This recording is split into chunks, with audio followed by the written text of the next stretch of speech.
So Mandy, let me go ahead and introduce you. This is Mandi Remington from Iowa City. She's running for city council in Iowa City, the at-large position. Is that correct, Mandy, the at-large? Yes, thank you.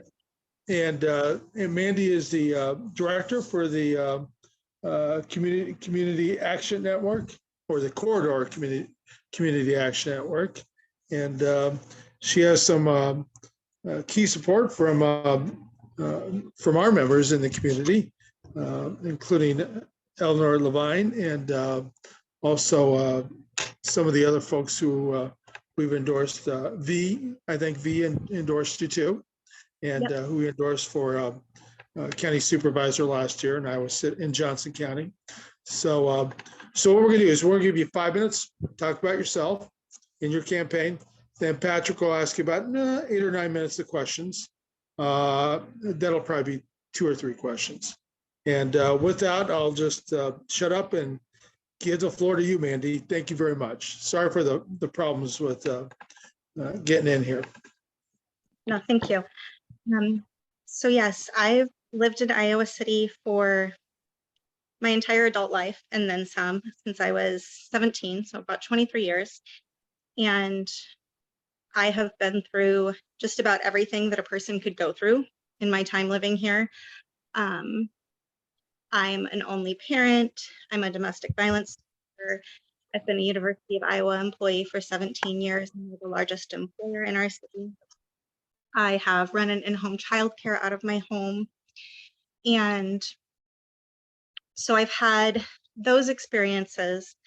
And then also through my work as the founder and director of Corridor Community Action Network, I've gotten a really good grasp of the inside of the grassroots groups and the nonprofits and service organizations around here, and done a lot of direct actions and then also a lot of organizing work with a lot of local leadership through those groups.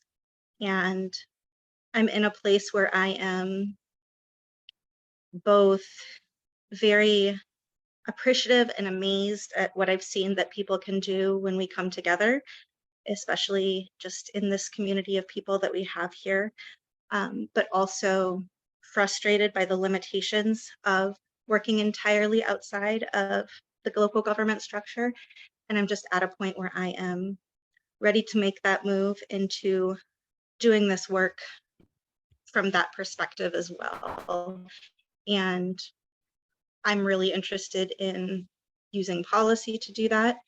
And city council seems like the next logical step after doing policy work on the Community Police Review Board that has often been blocked once it gets to the city attorney and to city council. If there's any kind of anticipated challenge from the state, it usually does not get worked on, does not get enacted, even when it is in the best interest of our community and even when it has passed the review board. So I'm just ready to move to council to do that work, primarily focused on accessibility. My campaign, my top 3 priorities are increasing the accessibility of basic needs within our community and increasing the accessibility of our civic system and our physical structures of our community, and then also investing in local organizations that are already doing work of critical importance here in our community.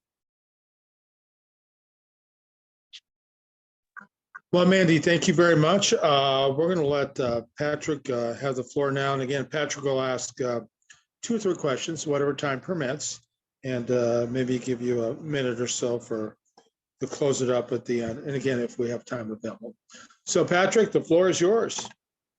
Thanks, Mitch. And thank you, Mandi, for joining us tonight.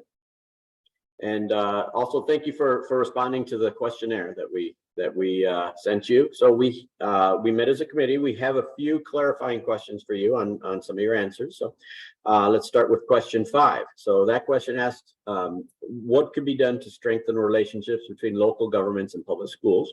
So in your answer, you mentioned things like enhanced communication and regular dialogue, prioritizing investments in education, encouraging community members, businesses, organizations to support public schools through mentorships, internships, and so forth.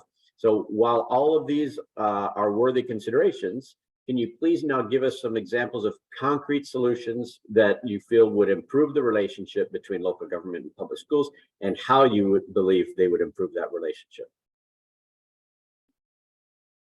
I think that the first and most simplest answer to that is just by the city inviting the school district to the table on anything that affects anything that happens on their school grounds. Our Iowa City Council has not historically been very proactive about inviting people who are affected by or otherwise have a stake in conversations to those conversations. And that is something that is really important to me. So, you know, as an example, I very much commended the Iowa City Council for issuing a mask mandate when it was technically against state law to do so within city limits. That was great. I appreciated that. Under those circumstances, that was what was needed to protect our vulnerable people in our community and maintain accessibility in our community for more people. But that was a situation where they were making a decision that affected the school because the school is within the city. And I feel like that was a conversation that the school should have been a part of from the very beginning. And that is something that I will continually do with any issue that I'm discussing, is invite them to the table, because we're not going to have solutions for the school. The school knows their kids, they know their needs. They're going to have those solutions, and they're going to be able to tell us what they need. Okay, thank you. So question 6 asked you what new gun safety measures you would support to protect our community. In your answer, you mentioned things like supporting efforts to bring permit requirements back to Iowa, promoting responsible gun ownership education, safe storage, supporting mental health services, domestic violence services, and so forth. Now, you also acknowledge the limitations that a city councilor can have in changing state level gun laws. So given these limitations, do you have any thoughts on how we can think innovatively to solve the issue of gun violence in our community, both locally and nationally? I believe locally, those things that I mentioned, making sure that gun safety is a part of our local culture, that's, you know, when you go to any kind of event where there's tabling, that's something that you see, integrating it into our school curriculums, things like that. And then also addressing those root causes. I think that solves some of that issues of gun violence outside of the ability to actually enact gun policy. I'm also a big advocate for local government, city government, communicating with state government and with national government on behalf of our constituents. This is what we want. This is what we expect from our other government entities. Okay, thank you. So question number 7 asked you how you would increase citizen involvement in city government. So you indicated holding meetings via Zoom or hybrid would be a cornerstone of this initiative for you. What other measures besides Zoom meetings do you believe would increase citizen involvement in city government? Also, as we seem to be seeing a major mindset shift over the last year or so for people preferring in-person over Zoom, can you provide any evidence to show that Zoom meetings would significantly increase citizen involvement?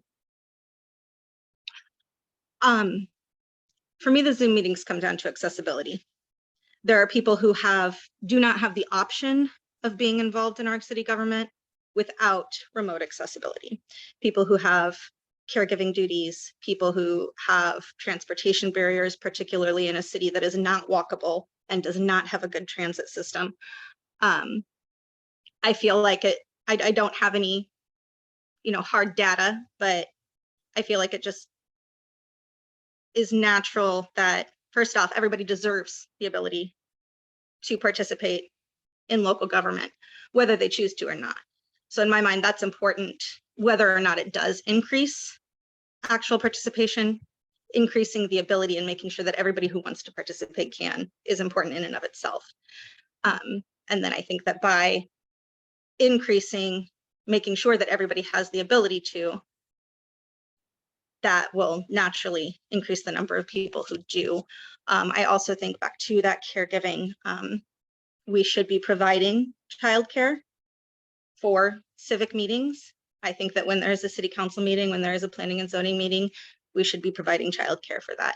I think that that's something that we could, again, back to the previous question of relationships with the school, that's an area that we could work on that too. There's silver cord programs here. Teens in high school can do volunteer hours and earn extra accolades when they graduate that can also help them with college entry. That could be part of that program. We wouldn't necessarily even have to use city money to staff childcare for those types of meetings.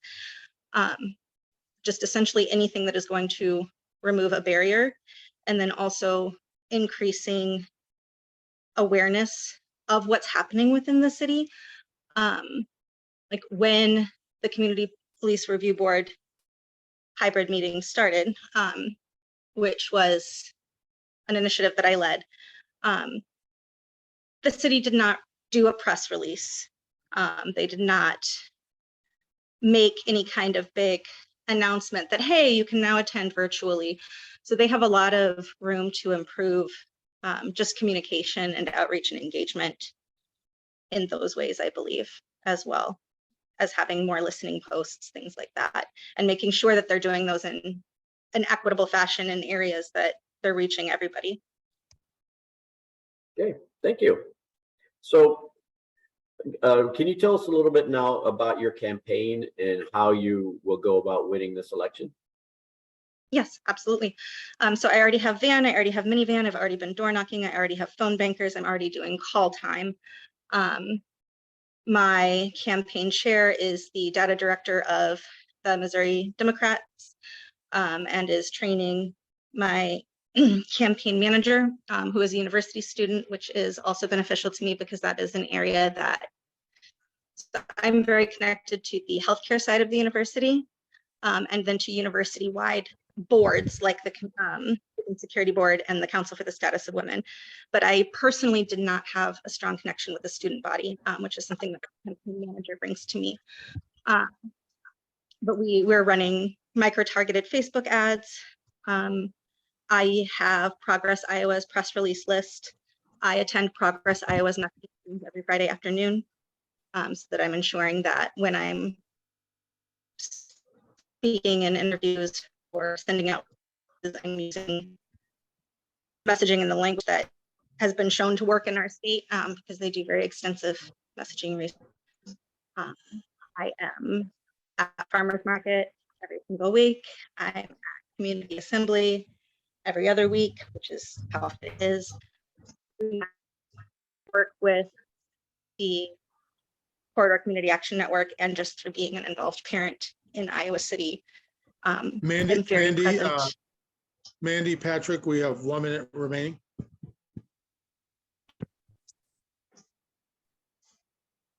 So Mandy, if you want to take the maybe 30 seconds to tell us why we should endorse you, and then we'll let Mitch close things out. You should endorse me because I have consistently shown that I'm willing to do the work when it's hard. I'm willing to do the work, whether it is speaking in front of 500 people and leading them through the streets of the city, or whether that is staying up until 1 o'clock in the morning watching police camera footage, and writing reports. And I will continue to do that work. I will continue to prioritize the things that I know, as somebody who has lived through hardships in this town needs. And I have shown that I have the ability to bring people together. I have in both the local community, as far as grassroots activism goes, and within the political community, and within the university community, and within the civic and state level governments. So I have the connection and the ability to bring people together and get the work done. Mandy, thank you very much. I do appreciate us joining tonight. Sorry for the technical issues early on. We will be voting membership, including yourself now, starting next Tuesday at 7, up until the following day, Wednesday at 7 p.m. And again, that's open to all our membership. Then I will notify the candidates the following morning, on Thursday morning of next week, if they have the endorsement or not. If you do have the endorsement, we will put a press release, including in the Iowa City area. Also, we'll put it on our Facebook page and on our website within a few days after that. And of course, we'll be mailing a check out to the candidates we endorse the following week.